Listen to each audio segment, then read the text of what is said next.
मुझे लगता है दुनिया का हर माँ बाप अपनी सामर्थ्य में अपने बच्चे की हर इच्छा पूरी करता है। फिर बच्चे ऐसा क्यों करते हैं? एक दिन जब वो बड़े हो जाते हैं तो वो अलग घर बसाने की क्यों सोच लेते हैं? चलिए अलग घर बसा भी लिया, वो डिस्कनेक्ट होने की क्यों सोच लेते हैं? कोई पत्नी अपने पति के कहने पर, कोई पति अपनी पत्नी के कहने पर अपने माँ बाप को क्यों छोड़ देता है, जिसने पैदा किया, इतना बड़ा किया, एक एक दुख उठाया, हर सुख ही उनसे जुड़ा था। सच कहूं तो संतान होने के बाद माता पिता का जीवन ही नहीं रह जाता। संतान हंसता है तो वो हंसते हैं, और संतान रोती है तो वो रोते हैं। फिर बच्चे ऐसा क्यों करते हैं? एक पिता रात को बिस्तर पर लेटे हुए थे। उनका युवा बेटा जो कि कहीं नई नई जॉब पर लगा था, वो अपने टेबल पर काम कर रहा था। अचानक छत में कुछ खड़खड़ाने की आवाज आई। पिता ने उससे कहा, बेटा छत में कुछ आवाज आ रही है, देखो कुछ गलत ना हो जाए। बेटे ने कहा, पिताजी कोई बात नहीं, अब बैठिए, ऐसी बिल्ली बिल्ली होगी। थोड़ी देर बाद फिर आवाज बढ़ी। पिता ने कहा, बेटा आवाज देखो बढ़ गई है, बेटा बहुत चोरियां हो रही है आस पास, थोड़ा सा देख लो। बेटा ने कहा, पिताजी कोई बिल्ली होगी, कोई चूहा हो गया, हवा से कुछ सामान लुढ़क गया होगा, आप सो जाइए। 5 मिनट बाद फिर जोर की आवाज हुई। पिता उठ गए। पिता ने कहा, बेटा देख लेता तो अच्छा होता, कुछ हो ना जाए।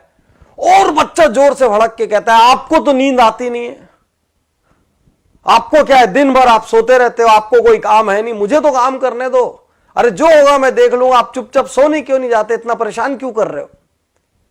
पिता की आंखें गीली हो गई, नम हो गई आंखें। पिता चुप रहे। और कुछ मिनट बाद वो कहते हैं बच्चे से, बेटा तूने बचपन में मुझसे 1000 प्रश्न किए, लाख प्रश्न किए। आसमान नीला क्यों होता है, बारिश कैसे होती है, सूरज कैसे उगता है, चंदा मामा में कौन रहता है, गाड़ी कैसे चलती है, पतंग कैसे उड़ती है। बेटा मैं तेरे हर प्रश्न का जवाब देता रहा।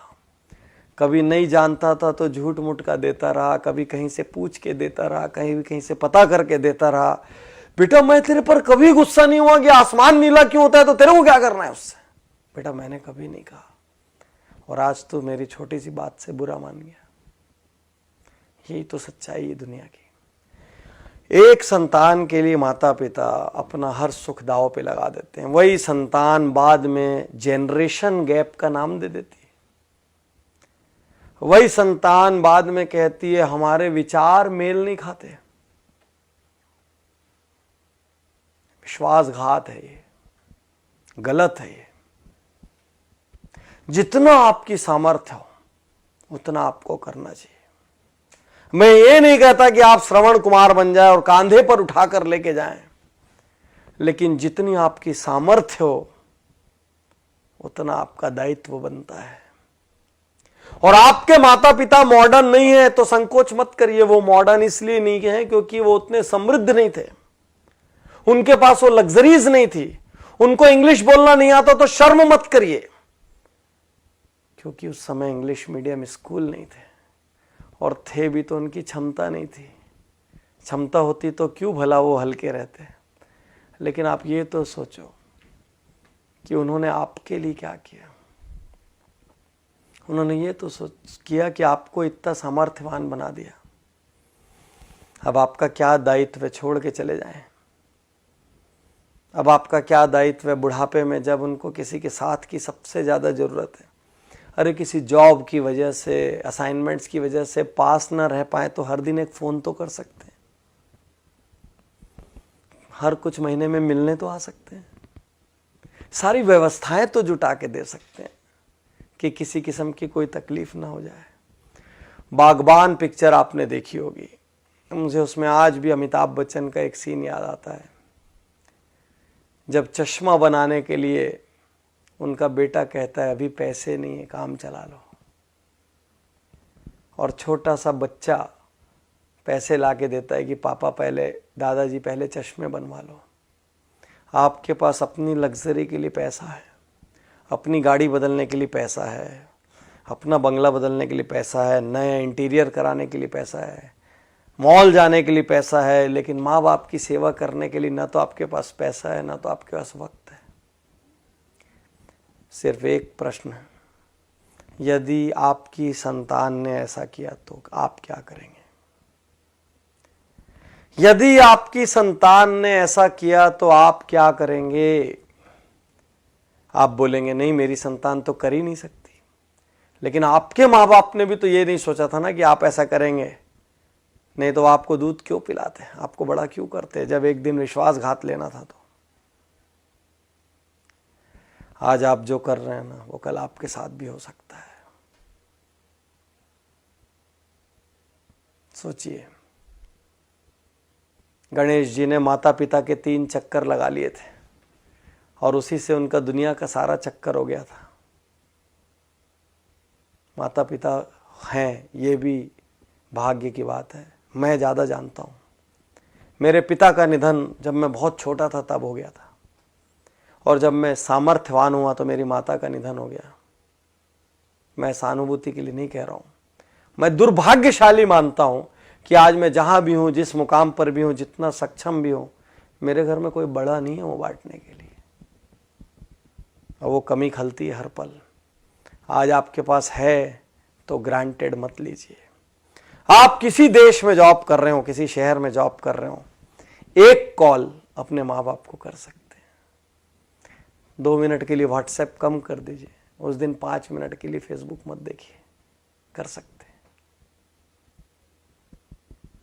अपनी सैलरी का कुछ हिस्सा बिना किसी स्वार्थ के आप अपने माँ बाप के लिए रिजर्व कर सकते हैं, बिल्कुल कर सकते हैं, हक है उनका, और उनकी सारी जरूरतें पूरी हो जाएं। मैं ये नहीं कह रहा कि आप सब कुछ अपना छोड़ के कर दें, वो तो संभव नहीं है इस युग में, लेकिन जितनी सामर्थ्य है बिना स्वार्थ के कर सकते हैं। आप पूछ के देखिए। और यदि आपकी संतान ने ऐसा कर दिया ना साथियों, तो याद रखना ये बीज आपका बोया हुआ है। याद रखना आप, ये बीज किसी और ने नहीं बोया है। हर किसी से मैं कहता हूं, अपने माँ बाप का बहुत आदर करो, क्योंकि आपकी संतान वही करेगी जो आपको करते हुए देख रही है। आप माँ बाप का अनादर करो और अपनी संतान से कहो मेरा आदर करना संभव नहीं है। आप माँ बाप के लिए कमजोर खाना खिलाओ, माँ बाप के लिए कमजोर बर्तन रखो, माँ बाप के लिए अलग व्यवस्था रखो, अपने लिए सुपर डुपर व्यवस्था रखो, वो भी संतान देख रही है। याद रखना, याद रखना। तो बहुत आदर करिए, रोज सुबह पैर छूइए। यदि आप साथ में रहते तो पैर छू के अपने काम पर निकलिए। हफ्ते में 1 दिन 2 दिन घंटा 2 घंटा वक्त दीजिए, बिना बात बैठिए। हफ्ते में 1 आध दिन अपनी मम्मी की गोद में सिर रख के बैठ जाइए, बोलिए मेरा सिर पे आज मालिश कर दो, गप मार लीजिए जैसा मारते थे, वैसे ही खेल लीजिए जैसे बचपन में खेलते थे। हफ्ते में 1 दिन 2 घंटे तो बनता है यार, उतना बनता है, उन्होंने किया है उतना। कर सकते हैं, उनकी सुख सुविधा की व्यवस्था कर सकते हैं। साल में 4 ट्रिप अपनी घूमने जाइए, 1 ट्रिप उनको भी तो लेके जा सकते हैं। वो धर्म करना चाहे तो धार्मिक जगह पे ले जा सकते हैं, कहीं और ले जा सकते हैं, लेकिन ले जा सकते हैं ना। कुछ ऐसा कीजिए ना कि आपके माँ बाप अपनी प्रार्थना में कहें कि हे भगवान, हर जन्म में मुझे ऐसी संतान देना। और आपकी संतान आपको देखकर कहे कि मेरे पापा मेरी मम्मी, मेरे पापा अपने माता पिता का, मेरी मम्मी अपने सास ससुर का जिस तरीके से आदर सम्मान करती है, मैं भी वही करूं। यही तो संस्कार है। और क्या है संस्कार? जिसने आपको पैदा किया, जिसने अपनी पूरी जिंदगी होम कर दी आपके लिए, आप उसके नहीं हुए तो फिर आप किसके हो गए? तो साथियों, अब तक जो हुआ सो हुआ। कहीं कमी छूटी गोली मारो, भूल जाओ। आज से शुरू कर सकते हैं। यदि अपना जीवन बनाना है तो अपने माता पिता से प्रेम करिए। यदि खुद आदर पाना है तो माता पिता का आदर करिए। मुझे विश्वास है आज इस वीडियो को देखकर लाखों करोड़ों लोग एक बार फिर अपने माता पिता के लिए वक्त निकालेंगे, और इससे बड़ा उपहार मेरे लिए कुछ नहीं होगा। ये वीडियो मेरी जिंदगी की सबसे कीमती वीडियोस में से एक है।